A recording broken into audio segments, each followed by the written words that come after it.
Welcome to the Budget Mom YouTube channel. I'm Kamiko Love from thebudgetmom.com, and today I have another real life budget for you. Today we're going to be talking about Taylor and her fiance and their budgeting information. Now Taylor is very young. She's only 23 years old. Her and her fiance make pretty good money for their age. And we're going to be talking a little bit more about her why, but really this video is all about showing the transitional phase that Taylor and her fiance will have to go through to ultimately get to that place that they want to be with their budget, and that's not living paycheck to paycheck and finding more money to throw at debt.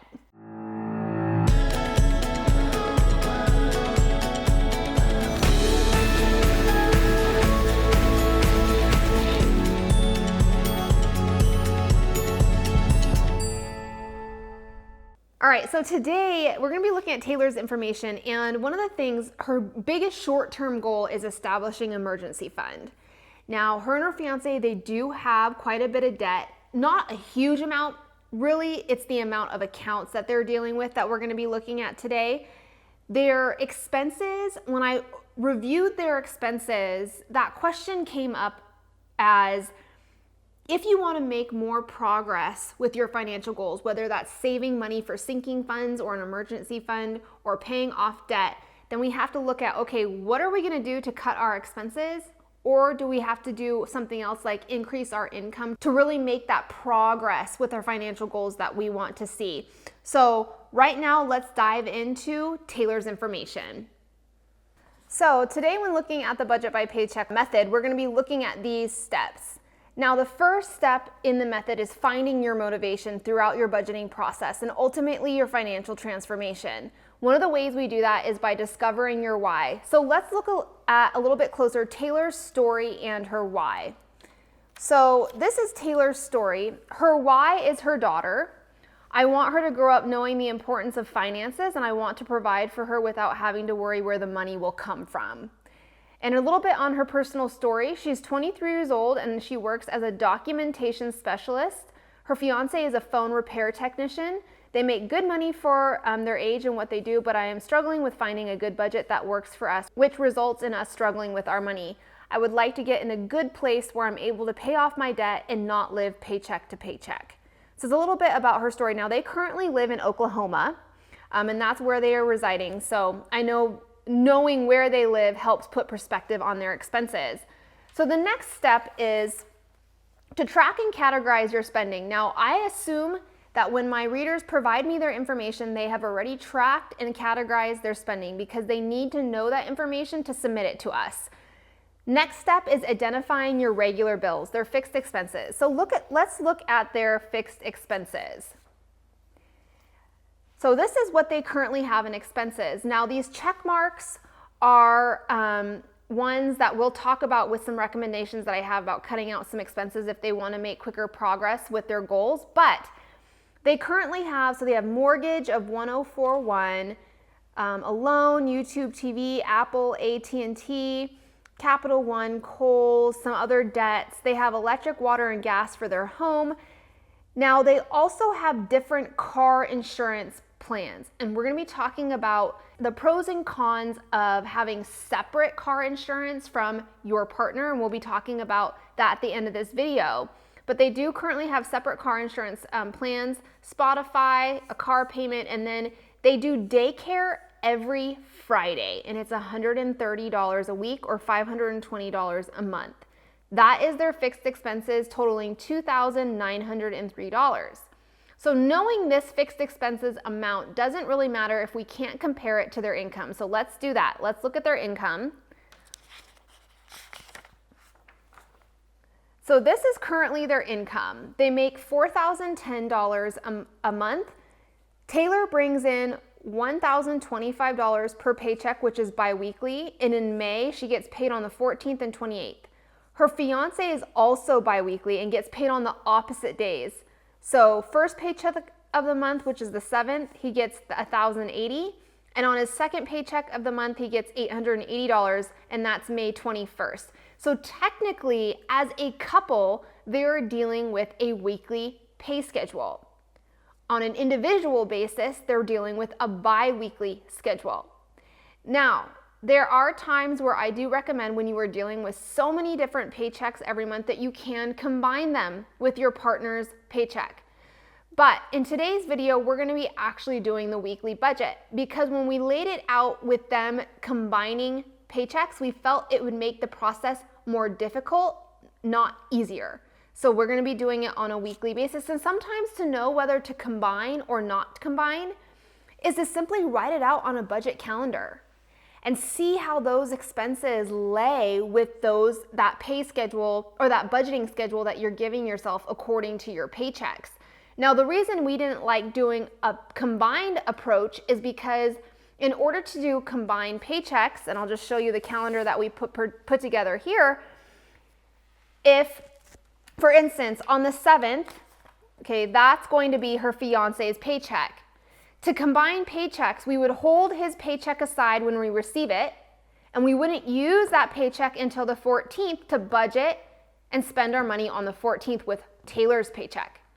But when we have to hold money aside, we have to ensure that our expenses for the time that we are holding money aside can be paid. And we found the schedule to be difficult with the expenses and how they laid on their calendar to match up with the combined paycheck schedule. So it's easier for us to do it every single week, which is totally fine. In fact, doing it weekly is great because you have an opportunity to check in with your finances and to reanalyze and tweak and perfect your budget more frequently. So that's how we laid it out for today's video. Now that we know their income, let's look at their debt very, very quickly. So with their debt, they have 6 different debts in their life. So they have a Capital One credit card. This is a furniture loan, this Mathis Brothers. Kohl's, they have a bank loan. That's the name of their bank there, a car loan, and a mortgage. The first step is writing down your debt like this. You need to know everything you can. I call it your debt picture, your overall debt picture. It's the name of your debt, your creditor, the starting balance, what balance you have right now on your debt, the interest rate, the minimum payment, and your due date. This is going to allow you to prioritize in which way or in what order you want to pay off your debt. Now, I use the avalanche approach, which is paying off the debt with the highest interest rates first. That's different than the snowball method, which is paying off the smallest balances first. The reason I use the avalanche method is because if you pay off the debt with the highest interest rate first, you are paying off the most expensive debt in your life. You're also going to save the most money in interest payments over the life of your debt. And usually, you're going to also shave some time off your debt repayment timeline by using the avalanche method. So, looking at these interest rates, our first priority is that furniture loan. It has almost 30%, we better just call this 30% interest. The next one we're going to tackle is the Capital One credit card with about 25% interest. Kohl's is about 25% interest.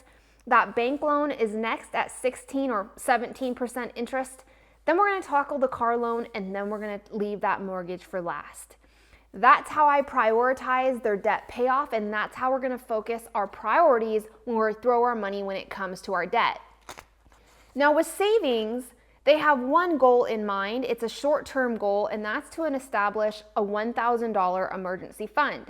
Now they do have a small child, so having that $1,000 emergency fund is critical, because the last thing that you want to have happen is you're taking care of financial goals or you're paying off debt, and for the unexpected to happen and derail your plans and get you off track to reaching those goals in the amount of time that you want. So our emergency fund is our protector when it comes to working out our financial goals in our lives. They have nothing saved for that. That's the first priority. Now, sinking funds. They want Christmas, birthday for their child, other birthdays throughout the year, and miscellaneous holidays. Anytime you are dealing with sinking funds, and you'll see shortly when we lay out their actual budgeting plan, all of these sinking funds are not doable right this second, right now with the paycheck that we start. And this is that transitional phase I talked about going into as they work to getting to a place where they can do these. But I would say out of all of these sinking funds, Christmas is probably the one that we're going to want to prioritize. The other ones can be cash flowed at the time of receiving that paycheck when this expense happens. So cash flow meaning you don't have any dedicated savings, you're simply using the income you have during that time to cover that expense. And that means either decreasing one area of your budget to compensate spending on these other things. That's their savings goals and what it looks like. They want to have $1,000 for Christmas, $400 for their child's birthday, $300 for other birthdays, and $300 for miscellaneous. Now, I must add, they already have $300 saved for Christmas and $80 saved for other miscellaneous holidays, but we'll look more closely at the sinking funds as we look in their budget.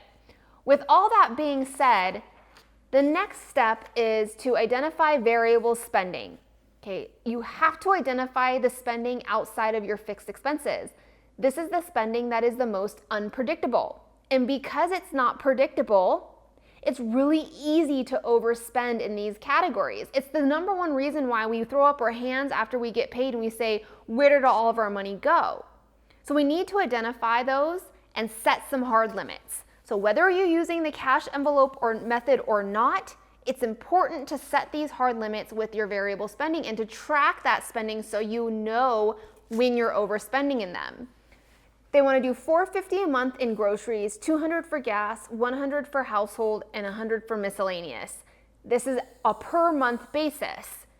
Now, when you're looking at your variable spending, you have to think about, okay, what is going to be the best for me breaking this down throughout the month? Do I want all of this money up front at the beginning of the month? Do I want to split it between each one of my paychecks? Do I want to do maybe half now, half at the later end of the month? That is completely up to you. That's why the great thing about the budget by paycheck method, it can be customized to what fits your life best. Now, when we did Taylor's information, you'll see on our budget calendar and our budgets, we decided to do these three with the very first paycheck of the month. We are giving them all their spending money for the month. They can put in their cash envelopes, and then the miscellaneous we're gonna come in later in the month and fulfill. But this is on a per month basis. All variable spending throughout the month is $850. So what does this look like in our budget by paycheck method? The next step is to use a budget calendar. So let's look at that. So this is her May budget calendar. Now, these expenses, I'm assuming they were paid with the last paycheck of April. So last paycheck of last month. We're coming in here on the first paycheck of the month, which is the 7th. Then they receive another one on the 14th, another one on the 21st, and then one again on the 28th. Everything in green they're gonna pay with this paycheck on the 7th. Everything in red is with the 14th, everything in blue with the 21st, and so on. So when we're looking at May, you can see that the last paycheck of the month in yellow here, we're also covering some expenses in June. Their mortgage is $1041. And if you're getting paid multiple paychecks throughout the month, it's easier for you to break these really big expenses down by paycheck. So I put little dots of color and the amount that I'm paying from different paychecks throughout May to prepare for this big expense happening on June 1st. Remember, we want to have the cash available by that date. So we're taking $400 from this paycheck and we're taking $641 from this paycheck. That means they are 100% prepared with cash on the 21st to pay their June 1st mortgage. So they're just taking some money out of these paychecks to cover that. So that's our budget, how we laid out the budget calendar. So we already talked about their savings goals and their emergency fund. We already talked about the plan of attack for your debt.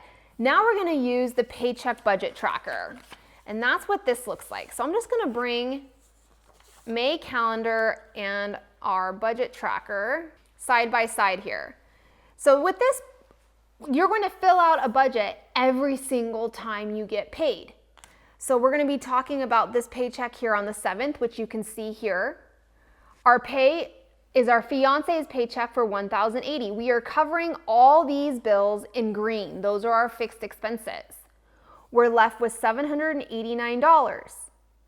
So now we have to take care of our variable spending. And like I said, we are covering these three variable expenses in their life for the entire month with that first paycheck. So we're covering groceries, gas, and household expenses. Done. The first paycheck. You can see that here. Okay, that equals $750, leaving us $39 left over.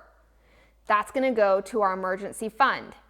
And you'll start to see a trend in this transitional phase that we are prioritizing our emergency fund first before making extra debt payments.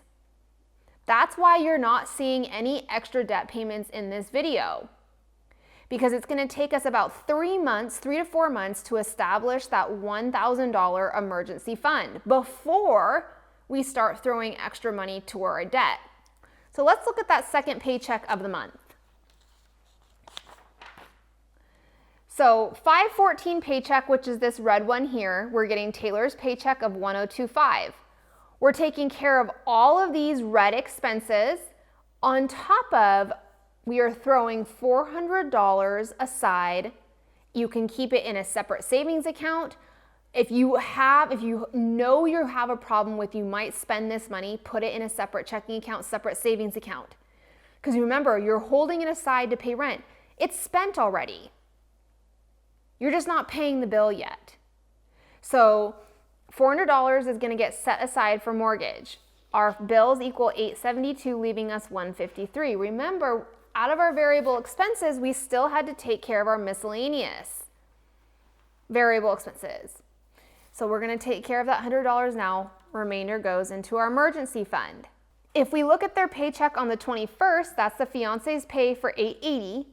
We're taking care of all the blue expenses as well as setting aside enough to finish out that mortgage payment on 6/1. Mortgage is done now, which opens up this last paycheck freely, so we don't have mortgage and we don't have variable expenses. So this had $24 left over. We're going to throw it at their emergency fund, slowly chipping away at that emergency fund. If we look at the last paycheck of May, it's Taylor's paycheck of $1,025.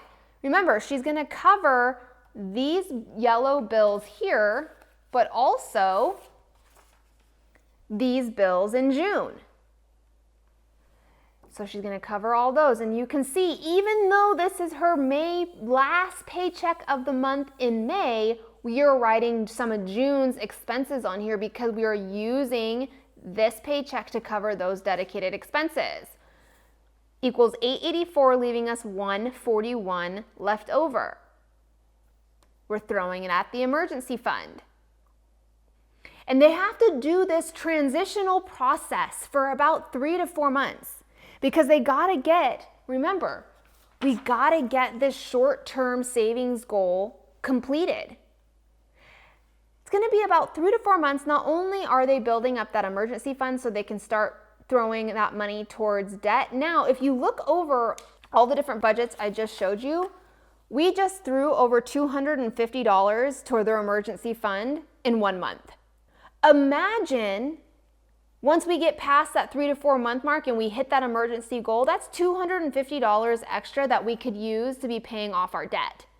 But we gotta get through that transformation process first. So that's what it looks like when we are putting Taylor's information using the budget by paycheck method. All right, so my recommendations are this.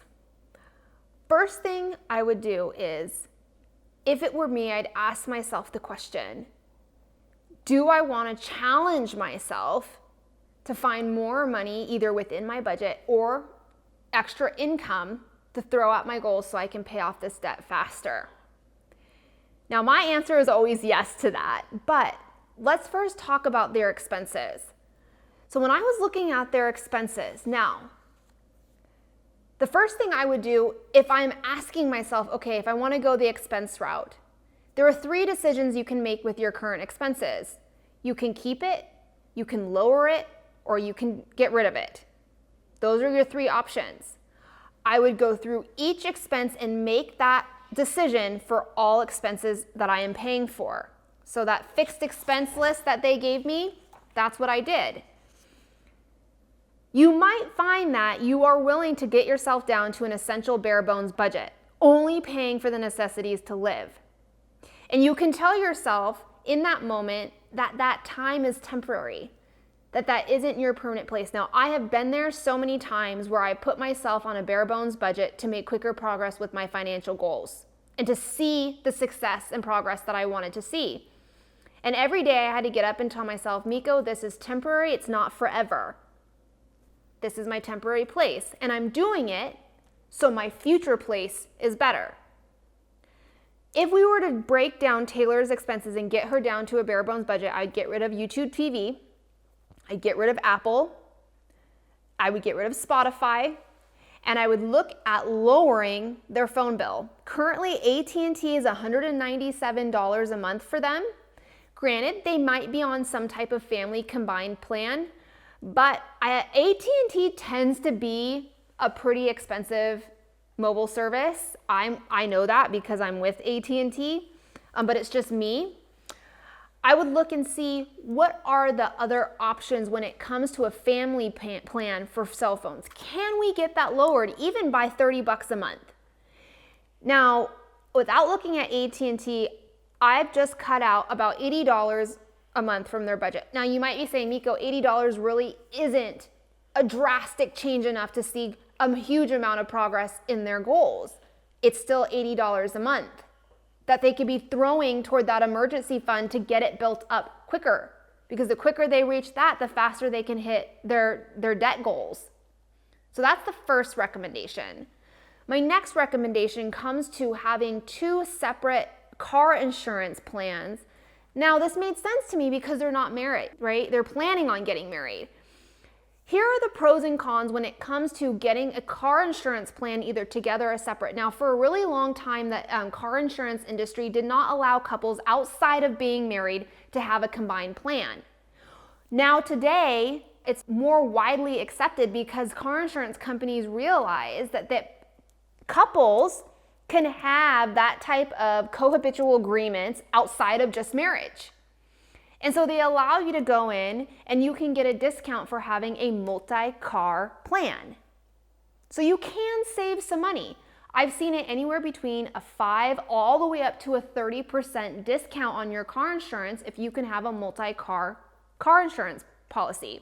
The downside is this, and it's very important because it's kind of an individualistic kind of scenario. If one partner has a bad credit score, that can deeply impact the premium payments that you're going to pay for your car insurance. If one partner has a really bad driving record and the other partner has a perfect driving record, then that partner with the perfect driving record needs to know that the partner's bad driving record will ultimately affect how much they are paying for their car insurance. Age also plays a role. I don't know if you remember back in the day, if you're older than 25 like me, back in the day, one of the big things about turning 25 is paying less for your insurance. Because when you're younger, say 18 to 23, 24, you're paying a little bit more for your insurance. So age, credit score, and also your driving record for each individual plays a role on whether or not you decide to combine and get that multi-car discount. You have to ask yourself, is it worth it? So that's my spiel about having car insurance plans together. So looking at that expense side. Now, this is all outside of the realm of the possibility of them coming into extra income spontaneously throughout their financial transformation. Maybe one of them gets a bonus at work, or maybe they receive some money for a holiday gift or for Christmas. That extra money should be thrown to that emergency fund until it's established. The next is tackling their debt. Now, when they get to the transition of paying off their debt, they could even work in saving a little bit of money for Christmas if they wish, if that's a priority. 95% would go to debt, 5% would go to Christmas savings. Remember, when you get into that debt payoff journey, it's not just about making the debt payments, it's managing our money in a way where we ensure we don't go back into debt in the first place. And one of the ways that we do that is through preparation and preparing for the things that we know we might get into some trouble later on in the future with our spending, especially around the Christmas holidays. So that is Taylor's information inside of the Budget by Paycheck method. If you found this video helpful, please like it and don't forget to subscribe.